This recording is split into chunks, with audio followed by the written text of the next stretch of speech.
Good afternoon, all. Now I am present here to give you the knowledge or the information regarding the question answer of the poem Wake Up. I have uploaded already the video of explanation, recitation, and new words of the poem Wake Up. Now I am going to say you the question answer. So let's start.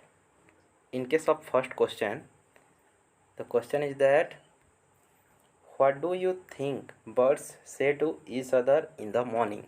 Yes, everyone, when we see each other in the morning, we are saying good morning. Like that, the birds are also saying good morning to each other. Here is the answer, that is birds wish good morning to each other. Morning morning में वो एक दूसरे को good morning wish करते हैं। Second question है who are already awake, मतलब पहले कौन कौन ऑलरेडी उठ चुके थे। तो आंसर है the birds and bees are already awake. After that the third question is that which creature wake up in the morning before the child does, मतलब कौन कौन से जीव है जो उठ चुके थे चाइल्ड उठने से पहले।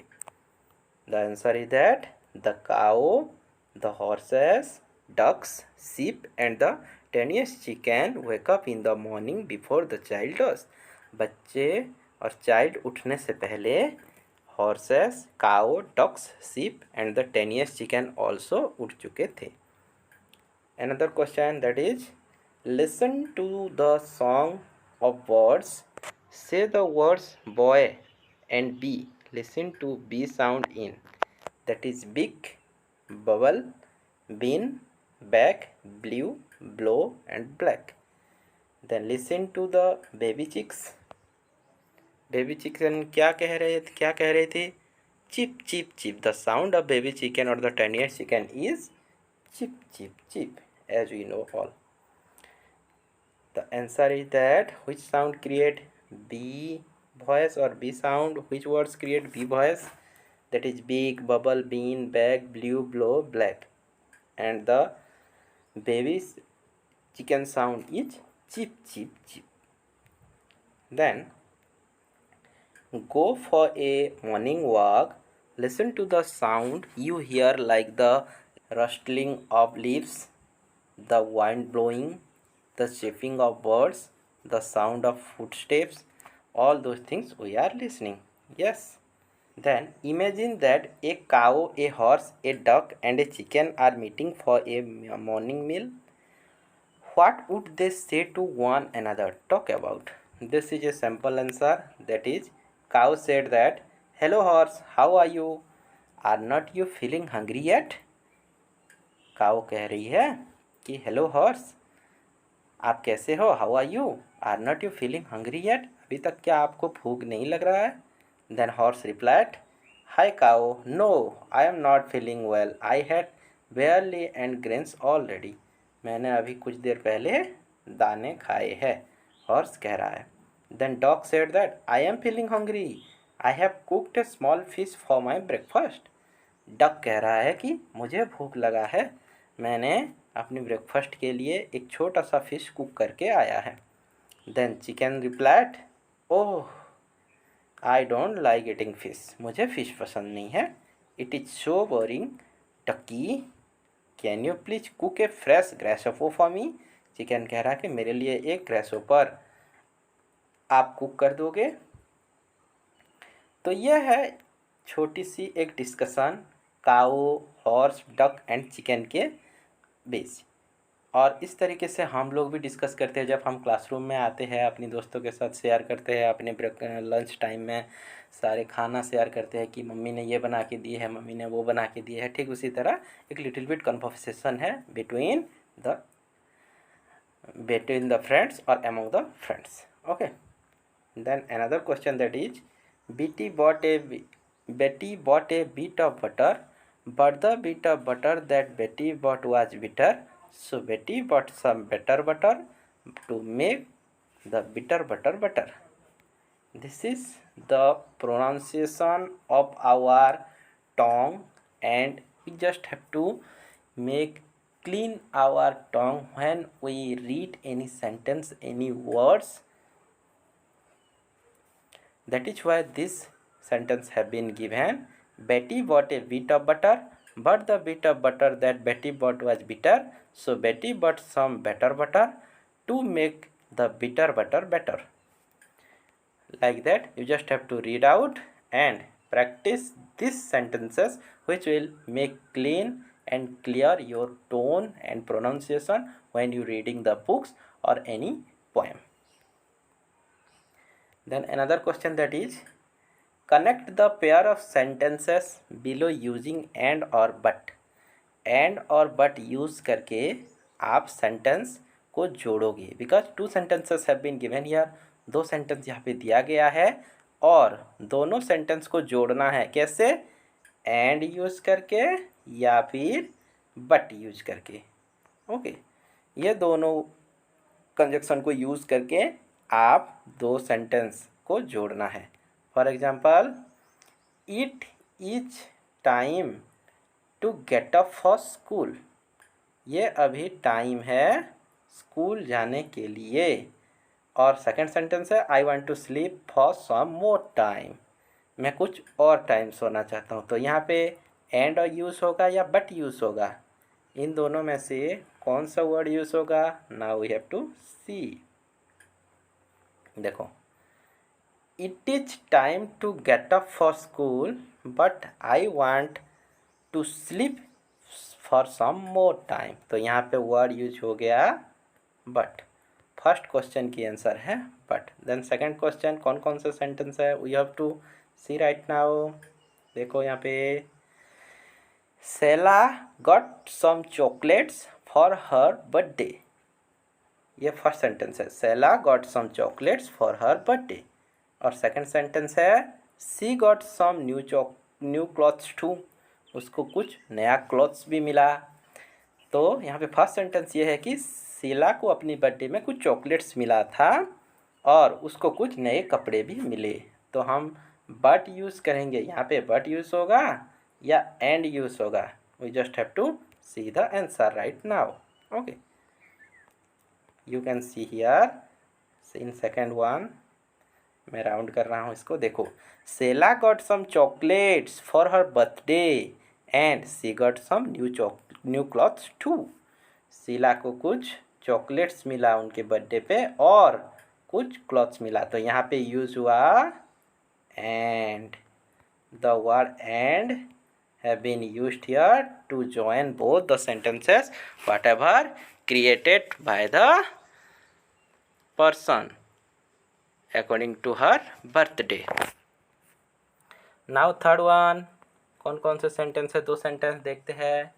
Everyone has gone to sleep and second sentence है, I want to read my book। तो यहाँ पहला सेंटेंस है, सब लोग सोने के लिए चले गए हैं। और दूसरा सेंटेंस है, मुझे बुक पढ़ने की मन कर रहा है। I want to read my book। मुझे बुक पढ़ना है, मुझे मन कर रहा है बुक पढ़ना। तो इसमें कौन से वर्ड जुड़ेगा और दोनों सेंटेंस को जोड़ेंगे?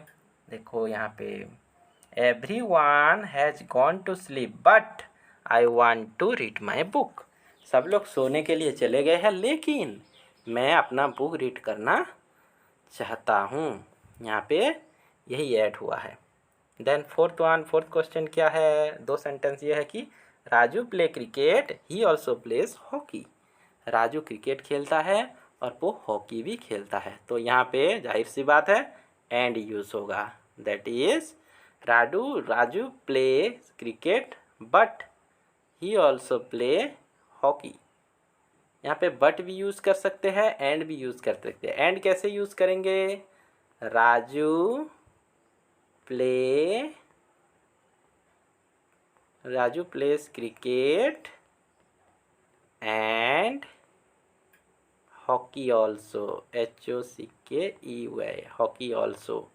ये दोनों यूज़ हो सकता है इस सेंटेंस में, बिकॉज दो चीज़ें आते हैं राजू को। हॉकी भी खेलना आता है और क्रिकेट भी खेलना आता है।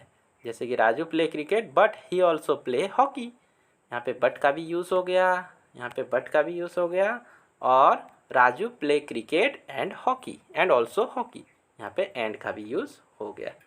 सो you may use any one of and और but and make the or join the sentences. Another question that is, fill the blanks according to the example given below. ये है एडजेक्टिव. एडजेक्टिव का 3 forms होता है. 3 forms of adjective. कौन कौन सा होता है? Anyone can say. First one is base form, second one is comparative,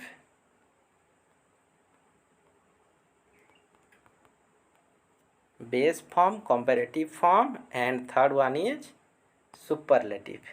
तो पहला हम लिखेंगे बेस. बेस क्या है? ये टाइनी जो है ये बेस फॉर्म है. Then comparative. कंपैरेटिव मतलब दो चीज़ों के बीच कंपेयर करना, उसे कंपैरेटिव. तो टाइनी के तो बेस फॉर्म हो गया टेनियर.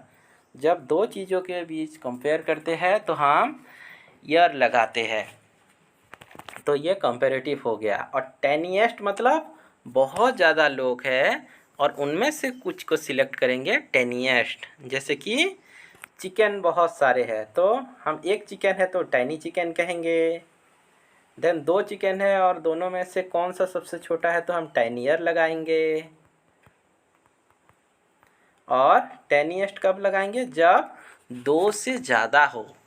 मोर than 2 chicken at that time we compare among all the chicken and right tiniest, सबसे छोटा. ओके, सो 3 फॉर्म्स है. बेस फॉर्म में आ रहा है टाइनी, कंपैरेटिव फॉर्म में आ रहा है टेनियर एंड सुपरलेटिव फॉर्म में आ रहा है टेनिएस्ट. ये एडजेक्टिव का फॉर्म्स है, मतलब टाइप्स है. ठीक है. ओके, तो इस तरीके से हम ब्लैंक्स को फुलफिल करेंगे. Big dash biggest. तो यहाँ पे जाहिर सी बात है big bigger, BIGGER, big bigger biggest. Then यहाँ पे आप देख सकते हो third one sleepy sleepier स्लीपिएस्ट.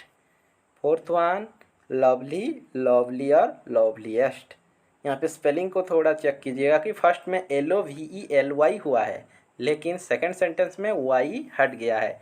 LOVELIER lovelier और थर्ड में LOVELIEST लवलिएस्ट.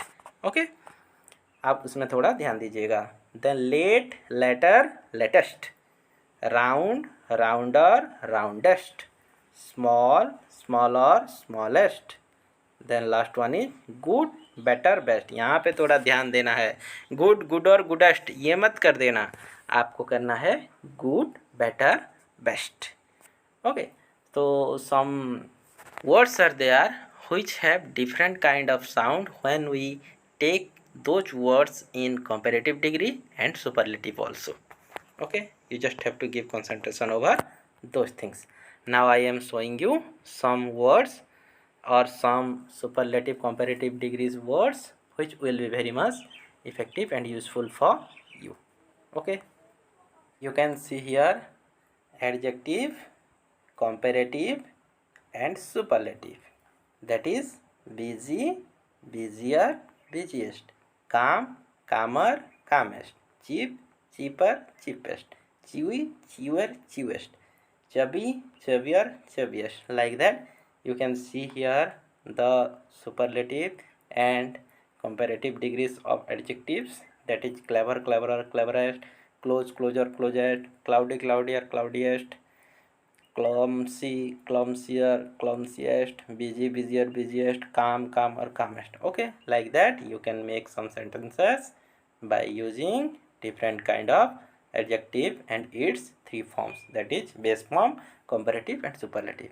Okay, thank you for watching this video. Have a beautiful day. Take care.